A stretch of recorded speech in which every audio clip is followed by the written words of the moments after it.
সবারই প্রথমে এই ভিডিওটা দেখুন, এরপর এই ভিডিওটা দেখুন।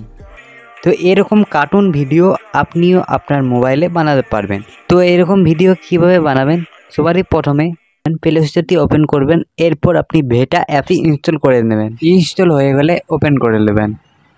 এরপর নিউ প্রজেক্টের মধ্যে ক্লিক করবেন। এরপর সেই ভিডিওটাই আপনি এখান থেকে দিয়ে দেবেন। এরপর ভিডিওটার মধ্যে ক্লিক করবেন। এরপরে সাইড দিকে করবেন। এরপর এখানে এআই ইফেক্টের মধ্যে ক্লিক করবেন। এরপর কার্টুনের মধ্যে ক্লিক করে দেবেন। এরপর এখানে কিছুক্ষণ লোডিং হবে।